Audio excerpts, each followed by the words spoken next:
This is a research to practice presentation, and within this presentation, we will discuss considerations for teaching children to name sight words. In 2015, Swain et al. Conducted a study to compare the constant time delay and simultaneous prompting instructional methods' efficiency for teaching functional sight words to 4 students. The findings of the study have very practical applications for educators teaching children with disabilities. So why was this investigation necessary?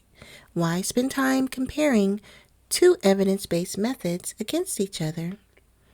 Briefly, I feel it important to talk about the why. In 2004, the Individuals with Disabilities Education Act mandated that a free, appropriate public education be provided to all students with a disability until age 18 or through age 21, depending on the state they live in. This means that students have a precious amount of time they can access special education and related services before they transition into adulthood. Often, children identified with disabilities thrive in classrooms that include structured environments and systematic instructional supports. In order to maximize their precious instructional time, educators must select strategies that are both effective and efficient. Response prompting strategies are evidence-based and have demonstrated the likelihood to lead to improvements in socially meaningful behaviors. Constant time delay, progressive time delay, graduated guidance, simultaneous prompting, and system-release prompts are all effective instructional procedures. Research has also demonstrated that these methods can reduce teacher prompts, which in turn increases independence. So now let's discuss the who, what, and where. Again, the goal and the participants. We're teaching functional sight words to 4 students ages 8 through 11 with an intellectual disability or a dual diagnosis of intellectual disability and an autism spectrum disorder. The functional words were all in the food category and likely to be encountered on a restaurant menu. We used an adapted alternating treatment design to evaluate the efficiency of constant time delay and simultaneous prompting procedures in relation to percent of training errors, total number of sessions, mean minutes of training time, and total number of trials through criterion.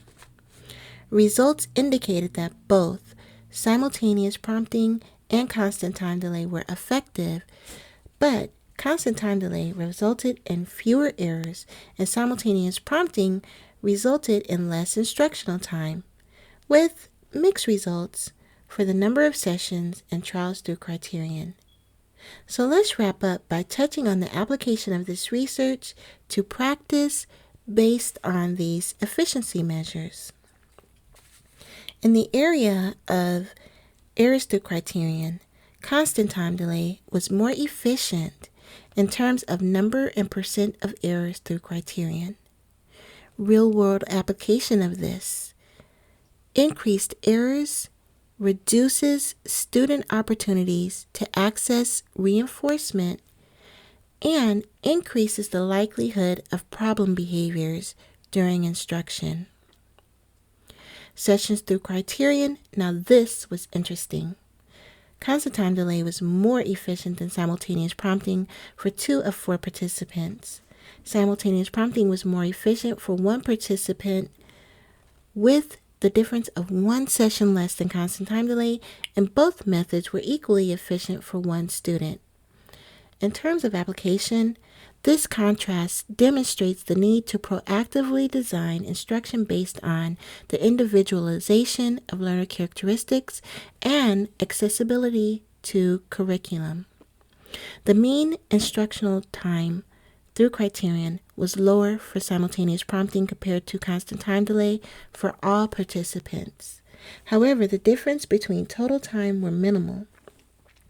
Application of this: peak instructional time is precious And minimal time differences can add up, so the teacher needs to monitor this regularly.